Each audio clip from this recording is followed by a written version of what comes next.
pandemia nos trouxe a um momento que a união faz toda a diferença para enfrentarmos as dificuldades. Solidariedade, amor ao próximo, disponibilidade para ajudar a alimentar milhares de famílias.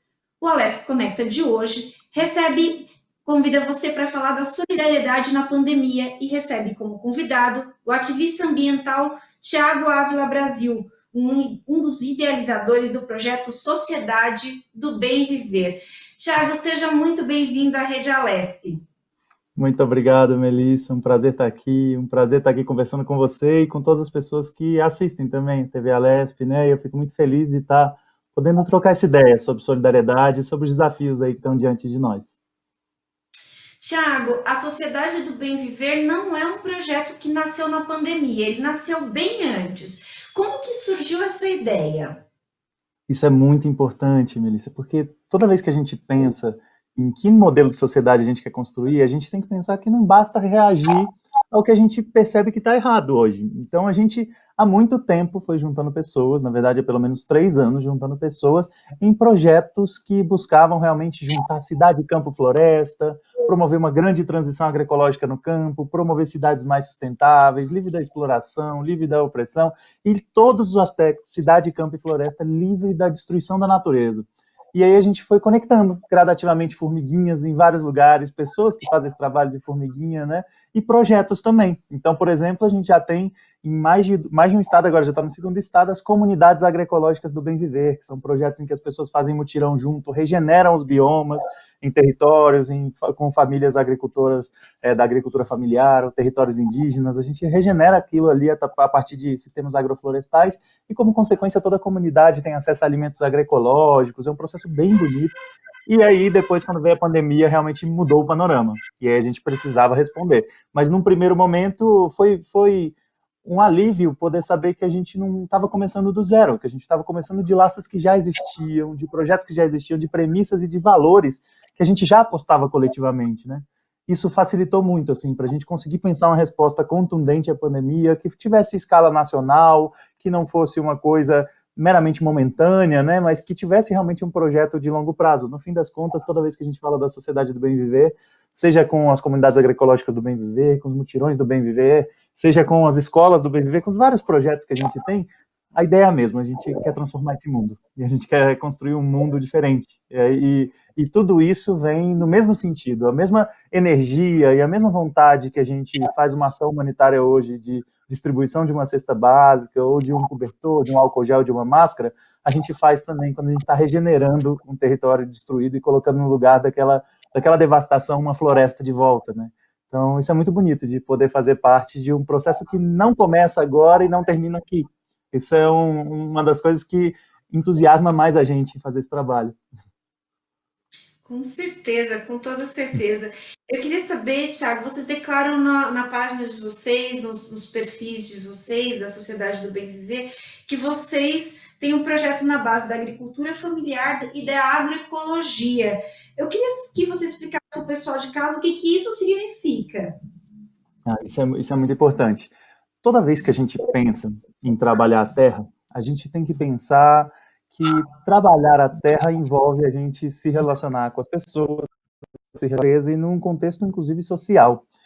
Toda vez que a gente fala de agroecologia, a gente está falando da melhor relação possível entre humanos, animais não humanos e todo o conjunto da natureza, e essas relações passam, inclusive, por questões sociais, ou seja, relações justas de trabalho, técnicas que não poluam mais do que regenerem. Então, a gente está falando de toda uma forma de se pensar a nossa relação com a natureza que ela seja sempre, sempre, sempre regenerativa. Ou seja, a ação humana, ao participar de um território ali em conjunto com o restante da natureza, ela deixa uma pegada e um impacto positivo.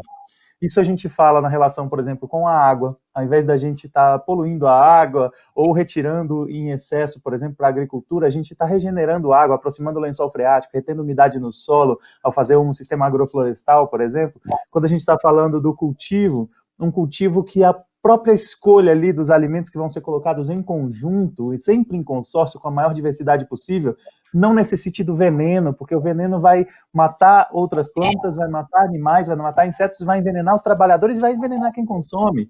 E no fim das contas a gente pensar isso. em tudo que a gente faz, pensar uma relação regenerativa, pautada a partir dos ciclos da natureza, no tempo da natureza, de acordo com o bioma que a gente está, e a partir de relações sociais justas. É assim que a gente define o processo regenerativo que a gente constrói. Então, vocês não entregam cestas básicas só de produtos industriais, então vocês entregam frutas, verduras e legumes também para as pessoas. Me fala uma coisa, como é que é feita a ponte entre esse agricultor e a pessoa que vai receber essa cesta? Eles são remunerados por isso? Como é que é os lados aí? Isso é muito legal, Melissa, porque no Mutirão do Bem Viver Resposta à Pandemia, né, que é esse projeto, a gente arrecada numa vaquinha nacional, essa arrecadação financeira, ela se transforma num recurso para comprar a produção de famílias agricultoras que estão plantando em sistemas agroflorestais, preferencialmente em mutirão, preferencialmente em territórios de resistência e de regeneração ali, e aí esses alimentos são realmente comprados, ou seja, aquela família tem a sobrevivência garantida, tá? A gente está fomentando o processo de soberania alimentar para aquela família, mas essa compra da produção vira cestas agroecológicas que se juntam, essas cestas compradas se juntam com uma série de alimentos doados que formiguinhas pela cidade estão captando e se torna uma cesta básica com alimentos diversos, mas também com os alimentos agroecológicos. E a gente distribui todos eles e a pessoa que está recebendo como fruto dessa ação humanitária que também está no território, se organizando, pensando essa demanda, pensando nos próximos passos de cozinha comunitária, de horta comunitária também, essa pessoa ela sabe que o que ela está recebendo ali é fruto de um processo coletivo que envolveu tanto ela ali no território e a sua própria comunidade que está recebendo, porque não é um processo passivo, é um processo bastante ativo e mobilizado, inclusive, mas também uma equipe voluntária de logística que organizou esse processo todo, que fez a comunicação, que foi buscar de um lugar para o outro, que foi levar, que organizou tudo, que higienizou, que tomou todos os cuidados sanitários, e um território de famílias como aquela que está naquele outro território, mas que naquele momento estava conseguindo produzir e essa produção percorreu todo esse caminho de solidariedade, do plantio, da regeneração do bioma, depois a colheita, depois a distribuição, para quem mais estava precisando nesse momento. Isso é muito importante e muito bonito a gente ver, que é um ciclo completo, assim, que as pessoas vão, um apoio pontual aqui, se conecta com outro apoio pontual aqui, e essas pequenas ações de pequena escala se tornam uma ação de imensa escala. E a gente vê que hoje o Mutirão, por exemplo, ele já está em mais de 14 estados, ele já entrega todos os domingos alimentos para cada vez mais famílias. É muito bonito ver isso acontecer, né? Sem dúvida, com certeza. E aí eu queria até tocar num ponto que eu acho que não tem como deixar de falar, que é o aumento da demanda. Eu acho que a pandemia trouxe muitas pessoas para essa necessidade. Eu queria saber, Thiago, você falou que vocês estão distribuindo já em 14 estados, todos os domingos tem ação aí da Sociedade do Bem Viver. Eu queria saber se vocês tiveram que estipular critérios para priorizar famílias? Como tem sido essa distribuição? Tem sido possível atender todo mundo que precisa ou ainda não é possível? Melissa, esse é um dilema, né? Um dilema complexo, na verdade, porque a gente vive num país continental. Imagina, são 5.570 municípios no Brasil, né? E a gente sabe que a gente vive num país também muito desigual, fruto de um processo histórico desigual também. Então, lidar com tamanhos problemas sociais requer medidas realmente de grande porte, né? E requer também, inclusive, ação estatal, sem dúvida nenhuma. A gente cobra do governo para que o governo cumpra a sua parte e a gente busca fazer a nossa da melhor forma possível. Então, quando a gente lida com isso, a gente lida com uma demanda sempre muito maior do que a gente tem capacidade, enquanto sociedade civil, enquanto pessoas conscientes, sensíveis e mobilizadas, de dar conta. E aí a gente realmente tem que tomar decisões nesse sentido. E a gente vai buscando trazer o máximo de municípios possíveis dentro de cada estado, e a gente vai buscando que em cada município, o território, por exemplo, que a gente adquire os alimentos, seja o território onde existe um processo de resistência mais inspirador, onde está regenerando mais o bioma, onde as pessoas estão precisando mais escoar aquela produção, porque a vida de uma agricultora, de um agricultor familiar não é fácil também. Então, além disso, nos territórios que a gente vai depois levar os alimentos nessa ação humanitária, qual o território que está mais organizado, mais mobilizado e precisando mais, e que depois tem mais disposição para os passos seguintes, das hortas comunitárias, das cozinhas comunitárias, são decisões sempre muito difíceis, mas que no fim das contas a gente tem apostado em onde a gente consegue fazer um trabalho que inspire mais as pessoas para começar, porque a gente se coloca nesse papel, são formiguinhas semeadoras mesmo, a gente está semeando algo que requer o apoio coletivo, e como você falou realmente, assim, a demanda é muito grande, e em momentos de crise prolongada, como a gente vai vivendo, a disponibilidade das pessoas de doação vai diminuindo também, então a gente precisa acessar cada vez mais pessoas, sensibilizar mais quem já participou para seguir participando, né? Isso ser parte do nosso cotidiano. Isso é muito relevante mesmo. Tiago, o projeto cresceu nesse período de pandemia, cresceu assim, em números de doação, em números de voluntários, ele cresceu de alguma forma nesse período? Sem dúvida nenhuma. Isso é uma coisa que a gente também leva muito em consideração, Melissa, porque tempos difíceis, eles colocam as pessoas numa situação de tensão muito grande, né, e de inquietude muito grande também. Se a gente consegue apontar para um horizonte coletivo, um horizonte de autorrealização a partir da comunidade, a partir de aspectos de realização coletiva mesmo, de bons conviveres, uma lógica do bem viver, como a gente sempre traz, isso inspira as pessoas. Então, quando veio a pandemia, a maior crise da nossa geração, tanto a maior crise sanitária como a pandemia mundial, mas seguida por uma recessão econômica gravíssima. As pessoas vão vendo, poxa, a situação apertou, a gente precisa se juntar. E aí muita gente chegou.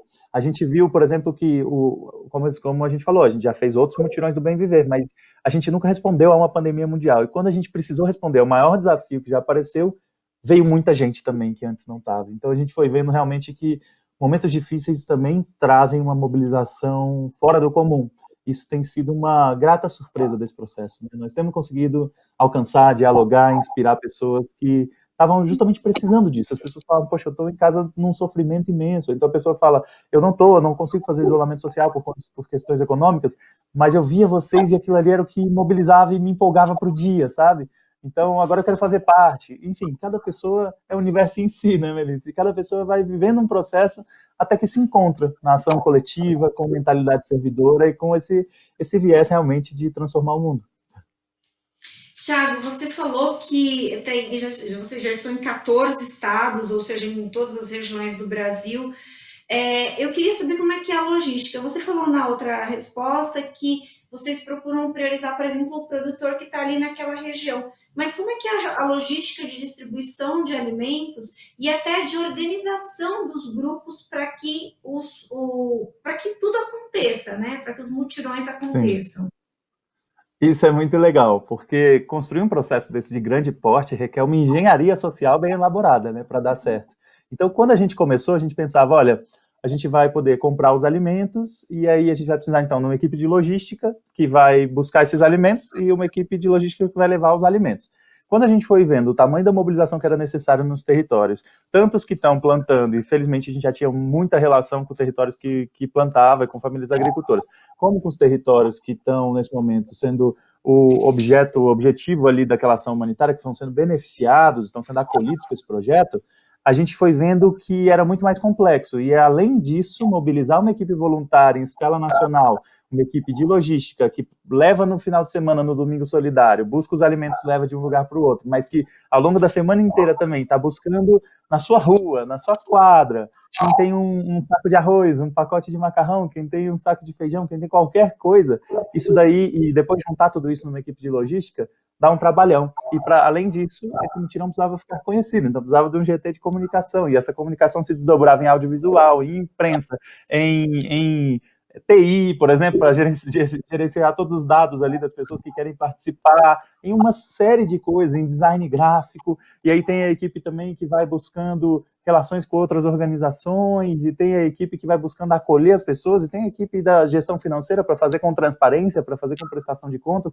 Enfim, quando a gente viu, a gente tinha uma engenharia social de mais de 10 grupos de trabalho em vários estados e uma perspectiva nacional mesmo, assim, isso foi bem interessante de ver, mas a logística geral de um estado funcionando é um território que produz alimentos dentro de sistemas agroflorestais, em relações sociais justas, de preferência um território de resistência, famílias agricultoras do campo, de territórios indígenas. Para além disso, um território que esteja se mobilizando para participar dessa ação humanitária, tanto agora recebendo as cestas básicas, mas depois nas cozinhas e nas hortas comunitárias. E a equipe de logística semanal, que ao longo da semana capta alimentos na sua rua, na sua quadra, junta tudo isso, para que, aos domingos, colete também os alimentos agroecológicos, condense tudo em cestas e leve para o território. Essa é a essência do funcionamento, que a gente levou um tempão para sistematizar todos esses processos, mas que hoje está fluindo muito bem. Eu imagino. Eu tenho certeza que a Sociedade do Bem Viver vai chegar no Brasil inteiro aí. Mas aí a minha pergunta é, em quanto tempo vocês têm essa perspectiva que a Sociedade do Bem Viver consiga ajudar no Brasil inteiro? Nós somos pequenos, a gente tem ciência do quanto nós somos pequenos para um país de 212 milhões de pessoas, 5.570 municípios. Mas nós temos uma vocação de grandeza, sabe? Não grandeza no sentido de vaidade individual, não, mas no sentido do tamanho da nossa missão. Então, a gente realmente quer mobilizar pessoas de todas as partes do Brasil, de todos os 26 estados do Distrito Federal, e a gente gostaria de fazer isso até o final do ano, para que, depois do final do ano, que a gente já esteja em cada lugar, a gente vá amplificando essas relações, intensificando essas relações, porque a gente apoiar, auxiliar nesse momento de combate à fome é fundamental? É fundamental. Nós não podemos esquecer o país que a gente vive. Mas, além disso, promover projetos de soberania alimentar, com hortas comunitárias, com cozinhas comunitárias, é o passo seguinte. Mas e depois? E depois, como é que a gente pensa a dinâmica territorial coletiva a partir dos próprios territórios, né? E as lavanderias comunitárias, e cada um dos projetos cooperados, e todos os projetos de bioconstrução, enfim, tudo que se pode pensar de serviço social auto-organizado para que as pessoas possam fazer tudo que é deficitário na sua comunidade, né? Tudo que a partir da própria auto-organização, do poder delas, conjuntamente, elas podem resolver. É isso que a gente se propõe a fazer, assim, pensar o poder a partir da comunidade. Essa é uma lógica que a gente acredita muito e aposta muito. Tiago, de todas essas andanças que vocês têm feito aí, dá para identificar qual que é a região mais brasileira mais carente no momento atual? Essa é uma questão muito sensível, né, Melissa? Porque ao mesmo tempo que a gente vê que existem desigualdades, né, em um país continental muito grande, existe uma concentração de renda, inclusive concentração numa maior densidade populacional no sudeste do nosso país, mas ao mesmo tempo a gente vê também uma desigualdade nas próprias periferias dessas cidades também. Então a gente vê muita precariedade em vários lugares.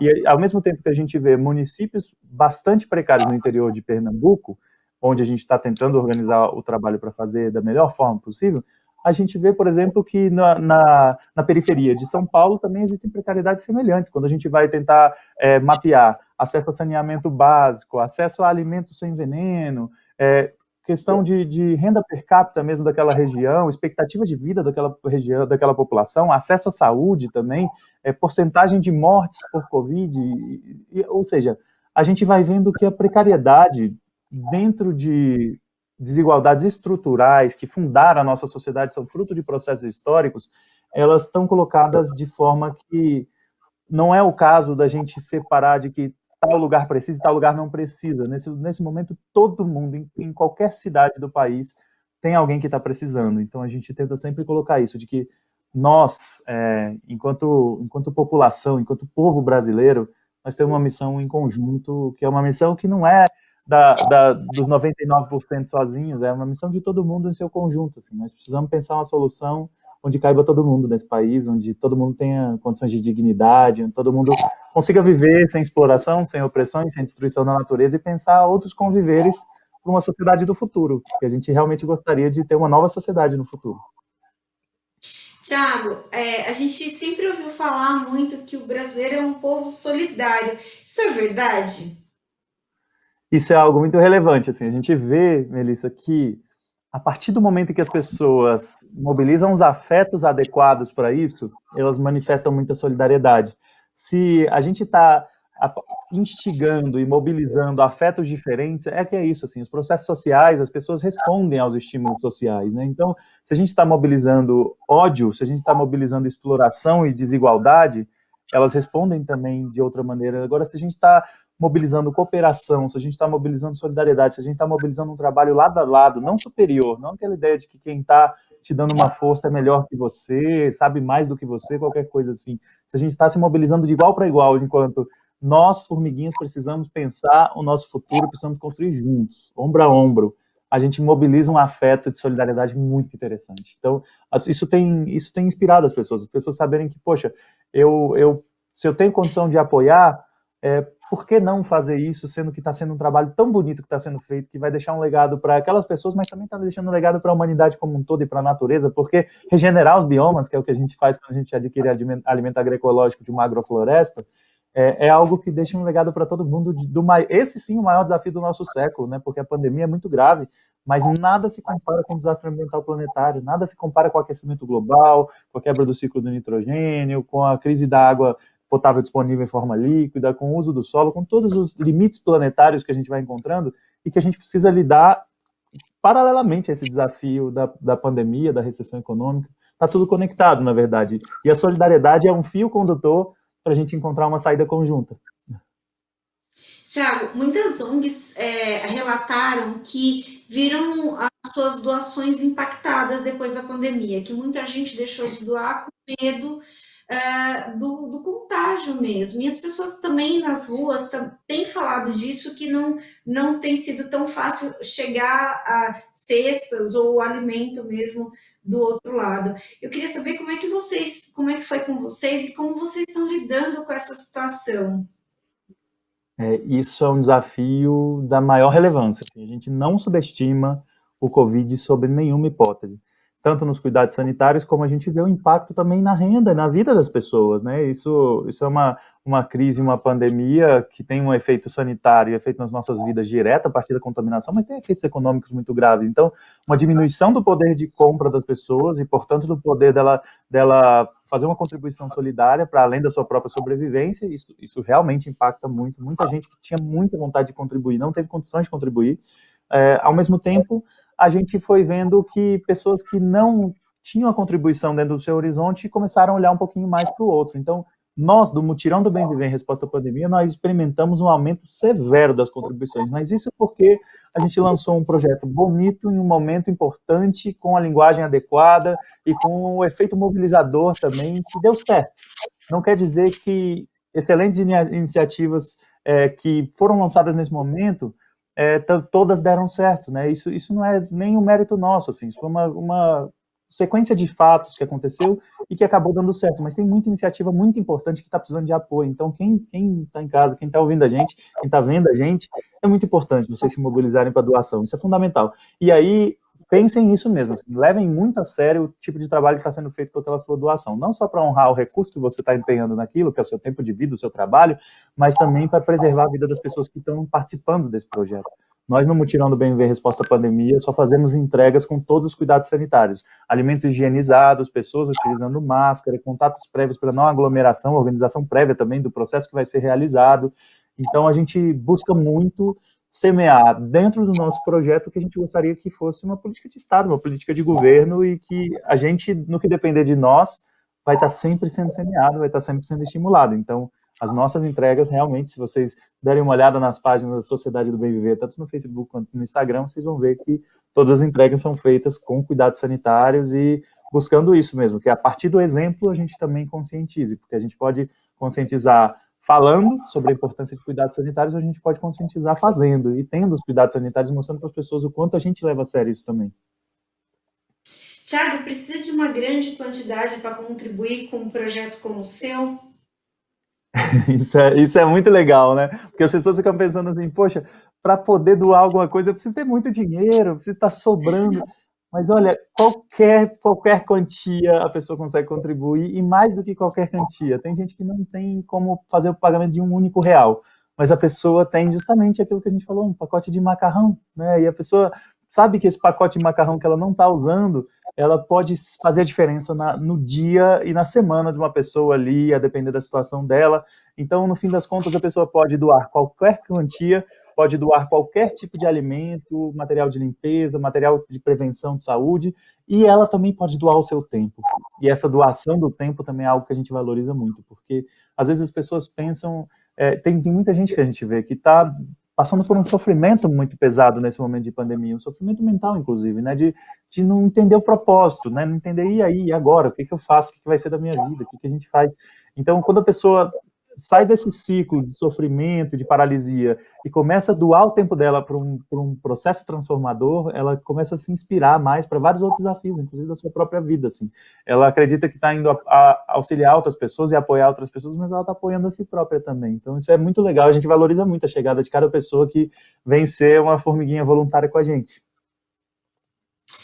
Tiago, qual que é o impacto social de quem ajuda e de quem é ajudado num projeto como esse, num ciclo de colaboração como esse? Isso para nós é o horizonte, né?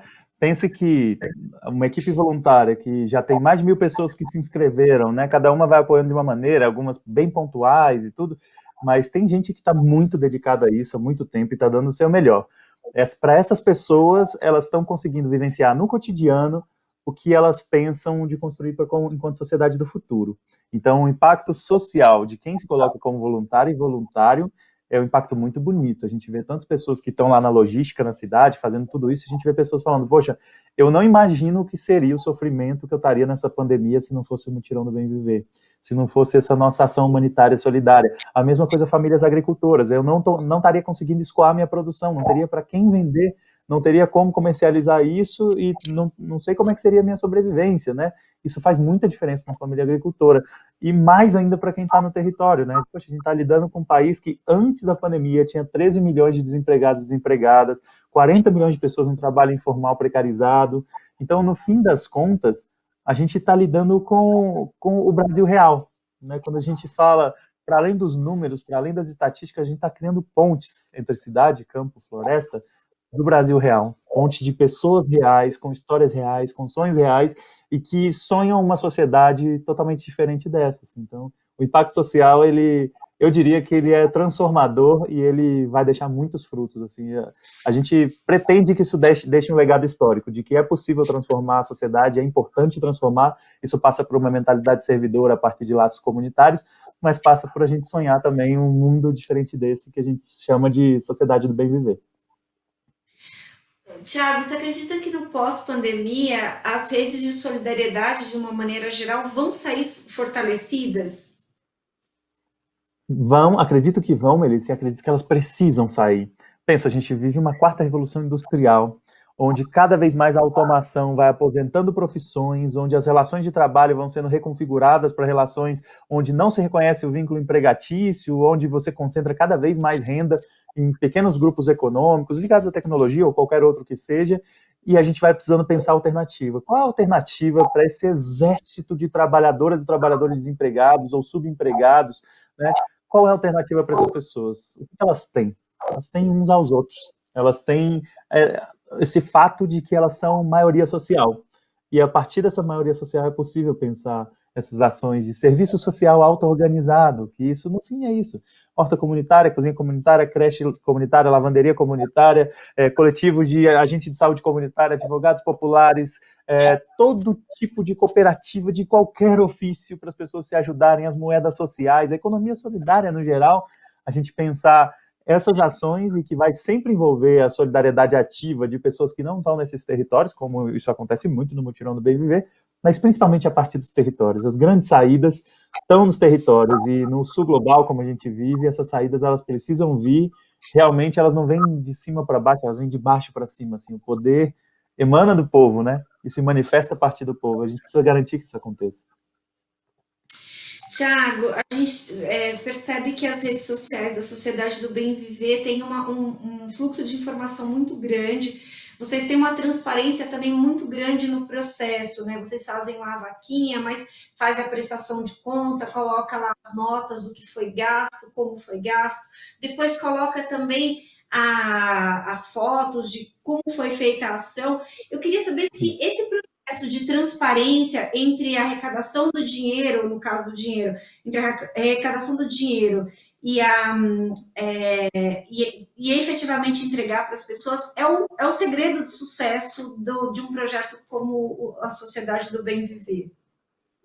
Eu acho muito legal, Melissa, você falar isso, porque as pessoas falavam assim, olha, tinha gente que estava conhecendo o Mutirão do Bem Viver pela primeira vez, e as pessoas falavam assim, mas vocês vão prestar conta desse valor? A gente falava, olha, a gente não trata a prestação de conta como um diferencial a mais, como uma escolha acertada. A gente trata a prestação de conta e a transparência como um ponto de partida.